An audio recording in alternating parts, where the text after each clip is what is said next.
നാലാമത്തെ വലിയ സാമ്പത്തിക ശക്തിയായി ഇന്ത്യ വളരുന്നത് ലോകത്തിലെ മറ്റു രാജ്യങ്ങൾ ആശ്ചര്യത്തോടെയാണ് വീക്ഷിക്കുന്നത്. കുറച്ചു കാലങ്ങളായുള്ള ഇന്ത്യയുടെ സാമ്പത്തികാഭിവൃദ്ധി അസാധാരണമാണ്. അതുകൊണ്ടുതന്നെ ഇനി അങ്ങോട്ടുള്ള വളർച്ചയ്ക്ക് കുറേയധികം പ്രതിസന്ധികൾ തരണം ചെയ്യേണ്ടതായി വരും. അപ്രതീക്ഷിതമായ എതിർപ്പുകൾ ഇനി അങ്ങോട്ട് വർദ്ധിച്ചുകൊണ്ടിരിക്കും. ഇന്ത്യ പാകിസ്ഥാൻ സംഘർഷങ്ങളെ തുടർന്നുണ്ടായ അമേരിക്കയുടെയും ചില യൂറോപ്യൻ രാജ്യങ്ങളുടെയും മറ്റും പ്രതികരണങ്ങൾ അതിനുദാഹരണമാണ്. വിവിധ രാജ്യങ്ങൾ സന്ദർശിച്ചുകൊണ്ടിരിക്കുന്ന പല പാർട്ടികളും ഉൾപ്പെട്ട പ്രതിനിധി സംഘങ്ങൾ നമ്മുടെ രാജ്യത്തിൻ്റെ ഐക്യവും അഖണ്ഡതയും വിളംബരം ചെയ്യുന്നവയാണ്. ഇന്ത്യ നേരിടുന്ന ഭീകരാക്രമണങ്ങളും ഓപ്പറേഷൻ സിന്ദൂർ തുടങ്ങാനുണ്ടായ സാഹചര്യങ്ങളും പാകിസ്ഥാനുമായുണ്ടായ സംഘർഷങ്ങളുമെല്ലാം വളരെ വ്യക്തമായി അവർ വിശദീകരിക്കുന്നുണ്ടല്ലോ. അതോടൊപ്പം ഭീകരതയ്ക്കെതിരെയുള്ള ഇന്ത്യയുടെ പോരാട്ടത്തിൽ വിദേശ രാജ്യങ്ങളുടെ പിന്തുണകൾ ഉറപ്പാക്കുകയും ചെയ്യുന്നുണ്ട്.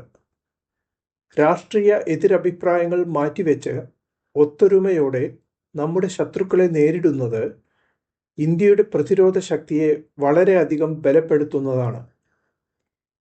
ഭാവിയിൽ ഉണ്ടായേക്കാവുന്ന ഏതൊരു ഭീകരാക്രമണത്തിനും ഇന്ത്യ ശക്തമായ തിരിച്ചടി നൽകുമെന്ന സന്ദേശം വളരെ പ്രസക്തമാണ്. ഇന്ത്യ സമാധാനം ആഗ്രഹിക്കുന്നതും പക്ഷേ അതിക്രമങ്ങൾക്കെതിരെ ശക്തമായി പ്രതികരിക്കാൻ പ്രാപ്തിയുള്ളതുമായ രാഷ്ട്രമാണെന്ന് ലോകത്തെ അറിയിക്കാൻ അടുത്തിടെ ഉണ്ടായ സംഭവ വികാസങ്ങൾക്ക് കഴിഞ്ഞിട്ടുണ്ട്. ആപത്ഘട്ടങ്ങളിൽ പല രാജ്യങ്ങളെയും സഹായിക്കാൻ ഇന്ത്യ മുന്നിലുണ്ടായിരുന്നു. കോവിഡ്-19 വ്യാപന സമയത്തും ഭൂമികുലുക്കവും വെള്ളപ്പൊക്കവും ഒക്കെ ഉണ്ടായപ്പോഴും ലോകം ഇത് കണ്ടതാണ്. ഭാരത സർക്കാരിൻ്റെ ദീർഘവീക്ഷണത്തോടെയുള്ള വികസന പദ്ധതികൾ തുടരുന്നത് രാജ്യത്തിൻ്റെ പുരോഗതിക്ക് അത്യന്താപേക്ഷിതമാണ്. നമ്മുടെ സുരക്ഷയും പ്രതിരോധ ശക്തിയും വളർച്ചയും തന്നെയാണ് പ്രധാനം. ലോകത്തിൻ്റെ ചിലയിടങ്ങളിൽ നിന്നുള്ള അനാവശ്യമായ ഇടപെടലുകളും എതിർപ്പുകളും അവഗണിച്ചുകൊണ്ട് മുന്നോട്ടു പോകുന്നത് രാജ്യത്തിൻ്റെ പുരോഗതിയെ സഹായിക്കും. മറ്റു രാജ്യങ്ങളുമായുള്ള അനാവശ്യമായ സംഘർഷങ്ങൾ ഒഴിവാക്കുക തന്നെ വേണം. ഭക്ഷ്യസുരക്ഷയിലും തൊഴിലവസരങ്ങളിലും അടിസ്ഥാന വികസനത്തിലും കേന്ദ്രീകൃതമായ വളർച്ച തുടരേണ്ടതുണ്ട്.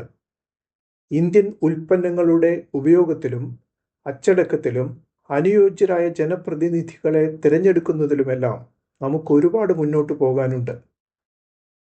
ഇന്ത്യയുടെ ശ്രദ്ധ ധർമ്മത്തിലും മൂല്യത്തിലും സംസ്കാരത്തിലും അധിഷ്ഠിതമായ ആത്മവിശ്വാസത്തോടെയുള്ള വളർച്ചയിൽ തന്നെയായിരിക്കണം.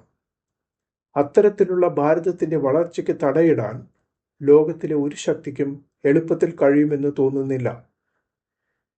വികസിത രാഷ്ട്രമെന്ന സ്വപ്ന സാക്ഷാത്കാരത്തിന് എല്ലാ ഇന്ത്യക്കാരും ഒത്തൊരുമയോടെ പ്രവർത്തിക്കേണ്ടിയിരിക്കുന്നു. Thank you.